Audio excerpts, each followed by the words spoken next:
For 7 nights in a row, the same car parked outside my house at exactly 11:30 p.m. It never turned its engine off, and whoever was inside never got out. I live in a quiet neighborhood in East Memphis. Single-story house, small yard, a street where most people are in bed by 10. I've been here 11 years. I know the cars on my block. I know which porch lights stay on and which ones go dark at 9. I know the rhythm of this street the way you know the layout of a room with your eyes closed. At the time this happened, I was working night shifts at a logistics company. I'd get home around 10:45, wind down for an hour, go to bed around midnight. Quiet routine, nothing interesting. That's important, because when something breaks a quiet routine, you notice it more than you would anywhere else.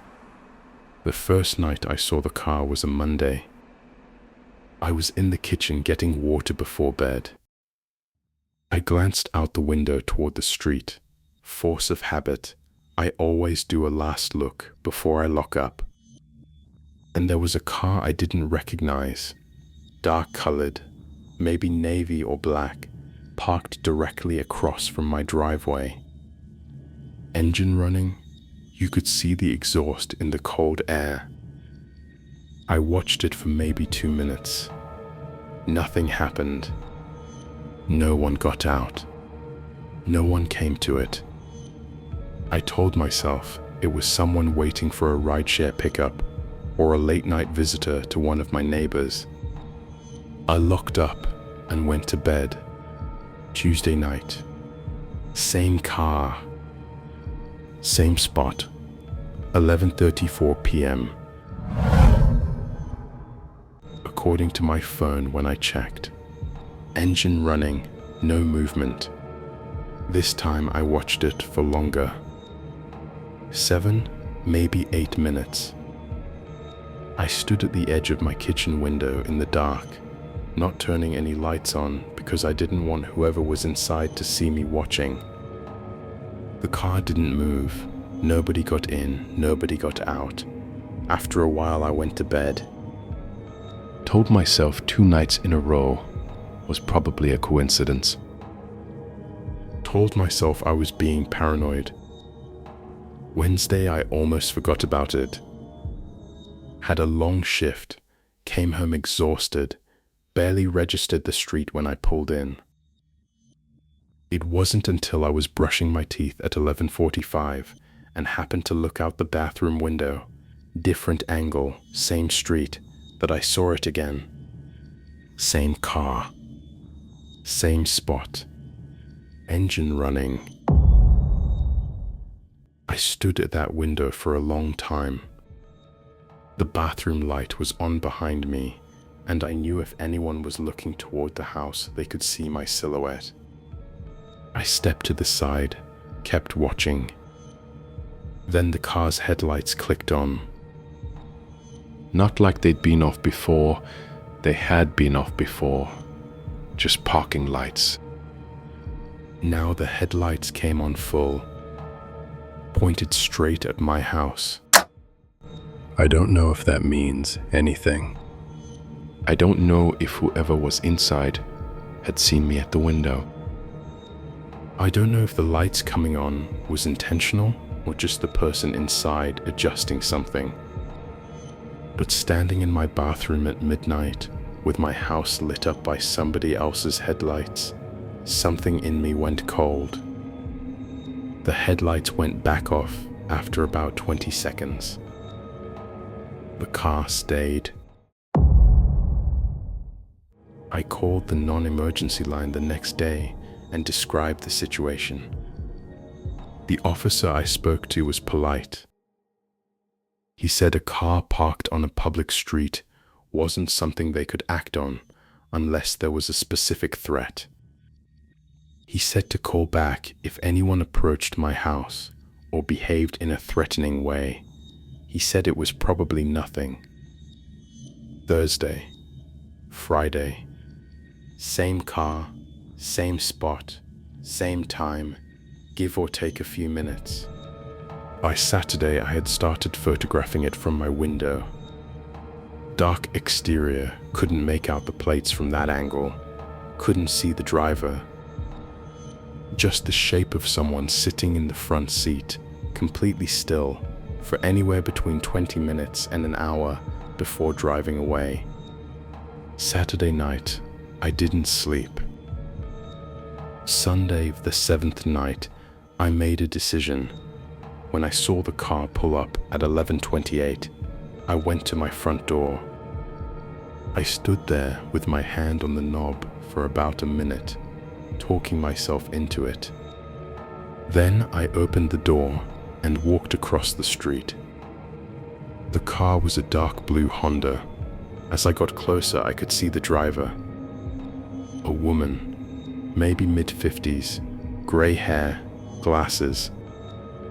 She was just sitting there in the driver's seat looking straight ahead. She didn't seem alarmed when I came up to the window. She didn't seem surprised at all.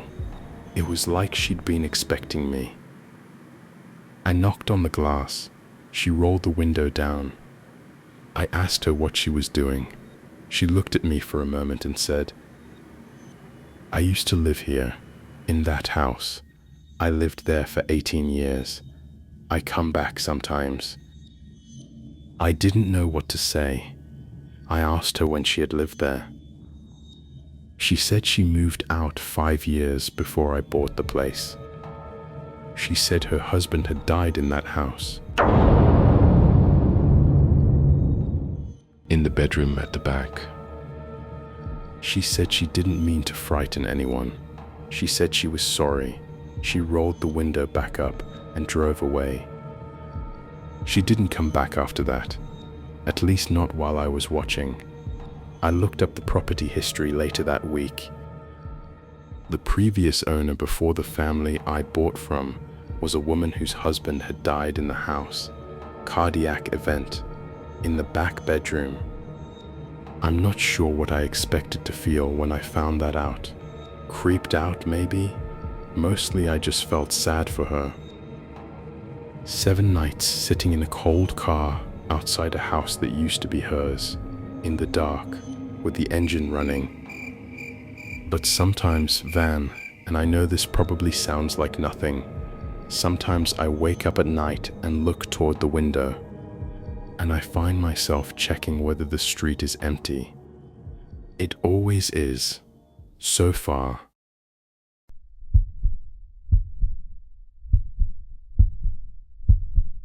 There was a mattress in my basement that I had never seen before. It had a pillow on it, and the pillow had an indentation, like someone had just been sleeping there. I bought my house 2 years ago. 3 bedrooms, older construction, the kind of Pittsburgh row house where the basement is deep and has low ceilings and always smells faintly like stone even in summer. I use it for storage, boxes, holiday decorations, an old chest freezer I keep running for extra food. I don't go down there often, maybe once a month to grab something or check the water heater. I live alone. I work as a nurse, rotating shifts, which means my schedule changes week to week. Sometimes I'm home during the day, sometimes I'm gone all night. My neighbors are decent people, but we don't know each other well. The kind of neighborly relationship where you wave and that's about it. I hadn't been in the basement in about 3 weeks when I went down there on a Saturday morning in October to get my fall decorations. The light switch is at the top of the stairs. I flipped it, walked down, turned toward the storage area in the back. And I stopped. There was a twin mattress on the floor near the far wall. It hadn't been there 3 weeks ago. I knew every item in that basement. I'd organized it myself when I moved in. That mattress was not mine. I had never owned it. I had never seen it before in my life. There was a twin mattress on the floor near the far wall. It hadn't been there 3 weeks ago. I knew every item in that basement. I'd organized it myself when I moved in. That mattress was not mine. I had never owned it. I had never seen it before in my life. It was clean, not dirty, not wet, not like something that had been dragged in from outside. Clean, with a pillow placed neatly at one end. No sheets, just the mattress and the pillow. I stood at the bottom of the stairs for a long moment. My first thought was that I should go back upstairs, get out of the house, and call someone. My second thought was that there had to be an explanation. A neighbor had used my basement for storage and not mentioned it. A previous owner had left it during some renovation. Anything. I stood there and went through every possible thing it could be. Then I looked at the pillow more carefully. The indentation was fresh. You know how a pillow looks when it's been slept on and the foam hasn't had time to come back? That's what it looked like. Round, deep, centered. Like a head had been resting there not long before I came down. I went back upstairs. I checked every door and window. Everything was locked. No signs of forced entry anywhere. I walked through the whole house, all 3 floors, all the closets, and found nothing and no one. I came back to the top of the basement stairs and stood there for a long time, looking down. I called the police. 2 officers came. They went through the house, checked the basement, confirmed there was no one present and no signs of how anyone had entered. They photographed the mattress. One of them told me that basement entries were sometimes overlooked. Old coal chutes, utility doors, window hatches, and walked the perimeter of the house with me. We found a basement window on the east side that had a broken latch. The kind of latch where from the outside, with a thin tool, you could push it open. They took a report. They said they'd send a patrol by over the next few nights. They suggested I get the window fixed immediately, which I did that same afternoon. That night, I did not sleep in my house. I stayed at a friend's place and came back the next morning. The mattress was still there. I didn't want to touch it. I didn't want to drag it through my house. I ended up calling a junk removal service to come take it, and I stood in my kitchen while they did, watching them carry it up the stairs and out the front door. A week later, I was at the grocery store, about 6 blocks from my house. I was in the cereal aisle, and I noticed a man watching me from the end of the aisle. Average height, maybe late 40s, a gray jacket, brown work boots. When I looked at him, he looked away. I told myself it was nothing. I saw him again in the parking lot when I was loading my car. He was sitting in a vehicle 3 rows over, not doing anything, just sitting. I drove home a different way than usual. I watched my mirror the whole drive. I didn't see him again. I told myself it was a coincidence. I told myself I was already jumpy from the mattress, reading things into nothing.